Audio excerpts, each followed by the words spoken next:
Catherine Hill Bay is a coal mining town about 80 miles north of Sydney. It's a company town in the way few towns in Australia are these days. The colliery is on a headland overlooking the tiny harbour and the township. The mine, the harbour facilities, the township and a vast area of scrubland extending several miles around the bay are all owned by the company Wotherspoon Colliery Proprietary Limited.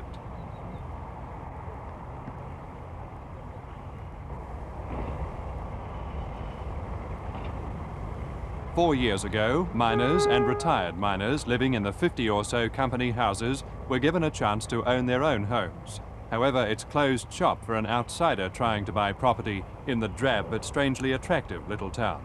The company keeps things in its control here because it estimates it will be working the coal for at least another 100 years.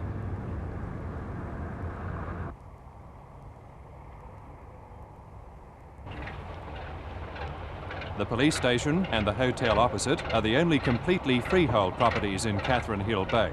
Police stations can't alter much, but hotels can. And Mr. Ted Wotherspoon, the new licensee of the Wotherspoon Hotel, is planning some of the few changes possible in Catherine Hill Bay. Until 8 years ago, Ted Wotherspoon, by law, could have been refused service in this hotel because he is part Aborigine. Now he's become the first Aborigine in New South Wales to hold a hotel licence. Ted and his wife Dorothy don't know a great deal about the hotel business, but they're learning quickly. Ted, first and foremost, there's the three kegs, which is a bank, where the beer comes from the first one, to the second one, to the mother keg. You've got the gas right. Tom Thompson is a retired publican. He's at Catherine Hill Bay at the request of a friend to give Ted a hand during the first weeks of business. Mr. Thompson was kept busy during the first days while Ted settled in, but he says that after years in the hotel business, he knows the qualities needed to make a good publican, and he's confident Ted Wotherspoon has them. Otherwise, you'll have a leak or she just won't work. Same applies there. Make certain to click there. Then you put your real beer lines into your tops, and you've got the beer supplied for the rest of the day, or it should be. You never have to touch it again. The new licensee and his wife began saving for a hotel from the time they were married 17 years ago. The Wotherspoons have three sons, Carl 13, Wayne 14 and Eddie 16. Ted has been a milkman, a powerhouse employee and a professional boxer with the ring name Teddy McCoy.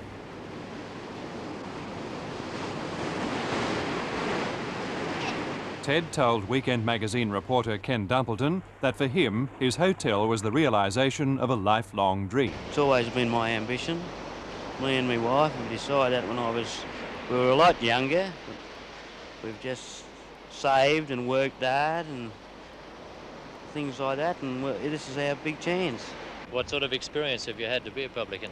I haven't had a great deal of experience to be a publican, but I've been in a lot of hotels. I've got friends in hotels.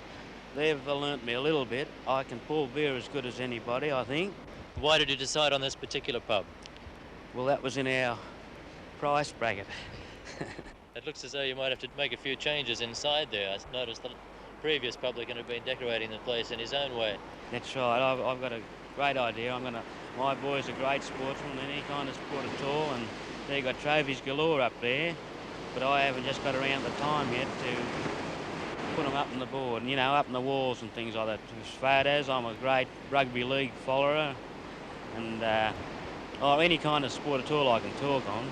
Did you meet with any opposition when you decided to apply for a licence for a hotel?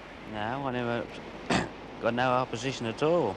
They just said, I went to the licensing police and asked their opinion about a part Aboriginal getting a licence, and he said, no, if you've got a good record, a good clean record, he said, can't see any reason. So I just went ahead and looked around and, well, I was granted a licence. And why did you decide particularly on having a hotel? You could have gone into several other businesses. Oh, I could have, I suppose, but you never ever see it's very hardly you see a poor publican. So that's why I thought I'd go into that business.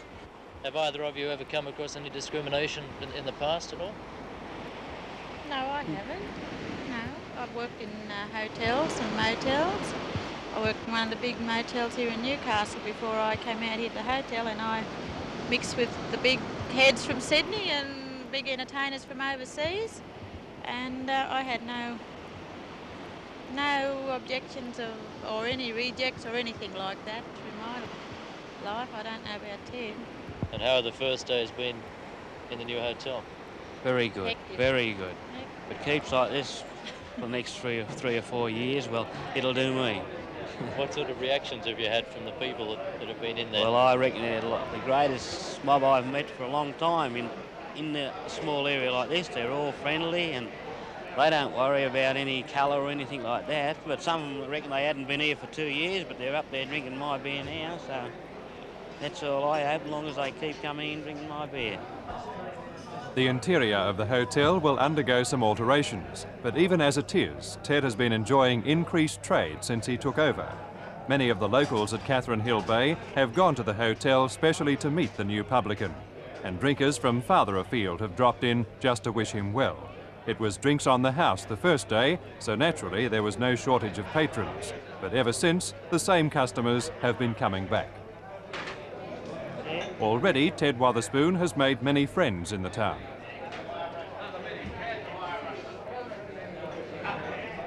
When Ted took his first job working with a milkman, he was only 13. He left that job at 21. Ted gives his first employer credit for putting him on the right track by advising him that he should go into business for himself. The milkman told Ted that while he worked for someone else, he would never make any money. When he was Teddy McCoy, professional boxer, Ted won some 80 of his 100 fights before retiring. It was during this period of his life that he was refused service in a hotel bar at Moree, New South Wales. He says this was the only time he was ever refused a drink. Today, at 39, life looks good to Ted Wotherspoon. A lot of old-timers around here particularly, have they made any comments to you about how they feel about having you there? Oh, well, they think it's great having me there.